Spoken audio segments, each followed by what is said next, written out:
Lansing, Mich.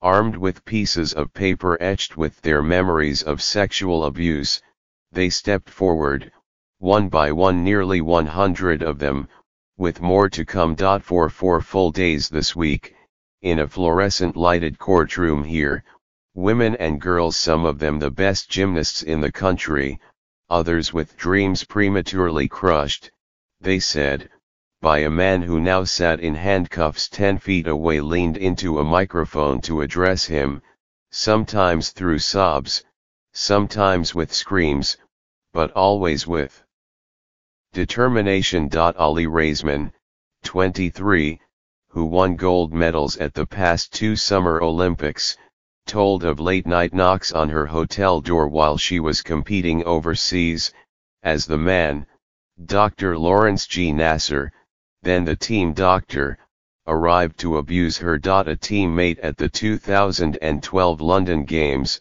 Jordan Weber, who until Friday had not identified herself as a victim of Dr. Nassar's, recalled the torment of the Games, where she was a part of the American team that won a gold medal but, she said, had to submit to his care under the auspices of the sport's governing body, USA Gymnastics. Our bodies were all hanging by a thread in London, she said. Who was the doctor that USAG sent? The doctor who was our abuser. For other young athletes just striking out, there seemed little they could do but give in, buckling under the pressure of knowing so many stars had seemingly benefited from him. And so a young gymnast named Chelsea Zerfas, now 15, spoke of anguished probing, under the guise of treatment, face down on an exam room table when she was 13, feeling helpless to challenge a doctor at that age. The occasion of the hearing, to help a judge decide Dr. Nassar's prospective sentence on state charges of nearly a dozen sexual assaults, appeared almost beside the point. He had been sentenced to 60 years in federal prison on a child pornography conviction, and the judge in the state court hearing has said that Dr. Nassar, 54, who has pleaded guilty to several sexual assault charges, can expect to spend the rest of his life in prison. But before then, she allowed so-called victim impact statements from the 140 girls and women whom prosecutors accused Dr. Nassar of abusing, leading to days of wrenching testimony here that has evolved into not only a nationally televised reckoning of his crimes but an indictment of a sport that his victims say did little to protect them. At the same time, the hearing has dovetailed with the continued expansion of the #MeToo movement that seeks to hold predatory men to account in this case. In excruciating detail, come hell or high water, we will find a way to take every last one of you down that could have stopped this monster, said Amy Labadie, a former gymnast who testified Friday morning. She added, "It's hard to see into the future and not think this will affect me forever." Some of the victims described how the team doctor's actions spawned suicidal thoughts and ruptured their families, how they hoped he would rot in prison, and how they desperately wanted the blame and repercussions to extend far beyond him to the people and the organizations that turned a blind eye. Imagine feeling like you have no power and no voice, Ms. Raisman said Friday. Well, you know what, Larry? I have both power and voice, and I am only just beginning to use them. All these brave women have power, and we will use our voices to make sure you get what you deserve. A life of suffering spent replaying the words delivered by this powerful army of survivors. Dr. Nassar pleaded guilty in November to 7 counts of sexual assault, and his sentencing hearing, which began Tuesday, is now expected to continue next week, as the number of women who have wanted to speak in court has grown, from 88 to 105 to 120, at last count, emboldened by what has happened here this week. Judge Rosemary Aquilina said she had cleared her docket. "You are all superheroes," the judge said Friday morning after one of the victims, choking back tears, read her statement. Dr. Nassar entered the courtroom at 9:04 a.m. He wore a dark blue prison uniform.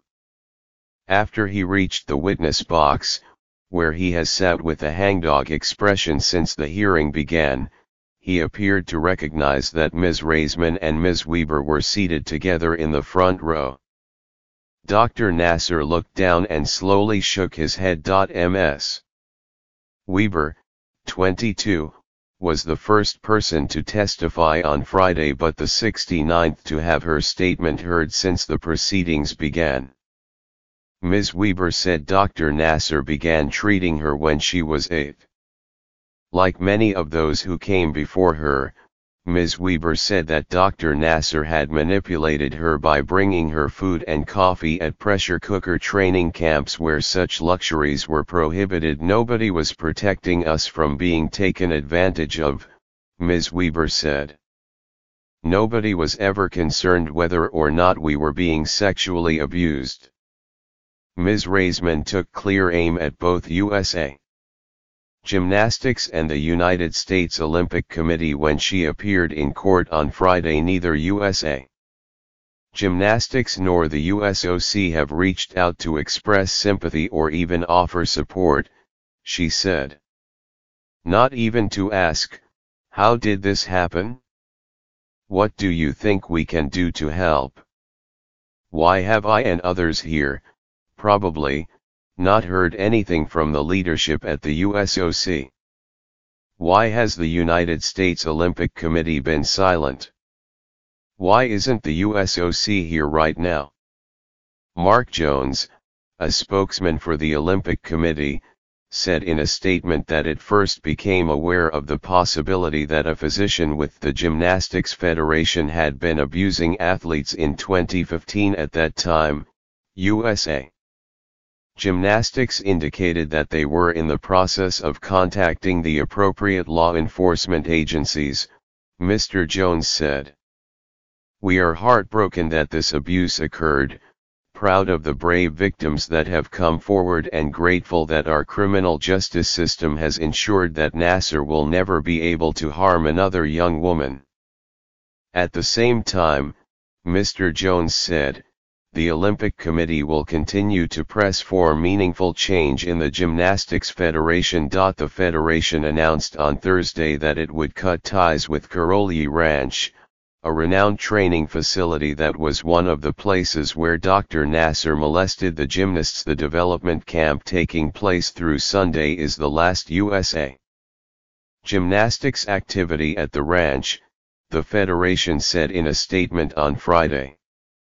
Next week's training camp for the U.S. women's national team is cancelled and the Acro World Team Trials scheduled for the first week in February has been relocated. Kara Johnson, now a high school student, spoke about how she was taken to Dr. Nassar for back and hip treatment when she was a 13-year-old runner. Dr. Nassar, she said, placed her on a table on her stomach and then molested her. She described how he left the room, returned with a lubricant and repeated the abuse. He then smacked her on her bare butt, called her sweetie and told her that if she ever had her period when she came to see him, to be sure to let him know. She said, "How was I supposed to know at the age of 13 what was medically acceptable and what the boundaries were?" She said. Her sister Madeline was also abused. Now 15, she told the court that as a 12-year-old gymnast, she was sent to Dr. Nassar for back treatment and underwent the same abuse.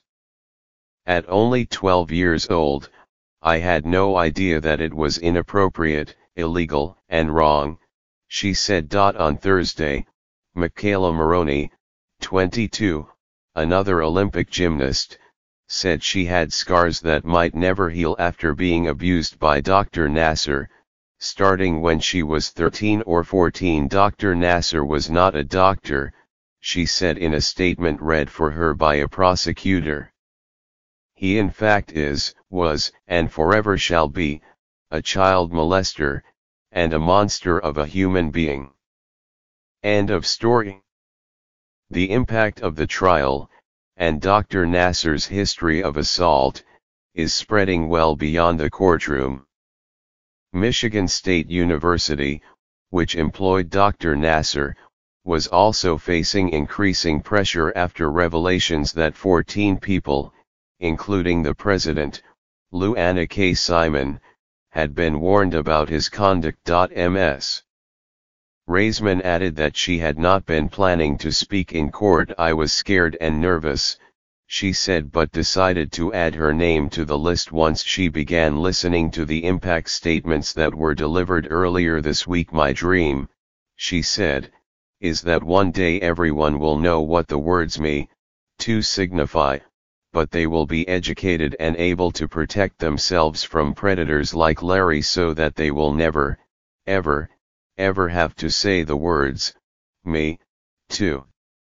The room filled with applause as Ms. Raisman thanked the judge and backed away from the microphone. More women were waiting their turn.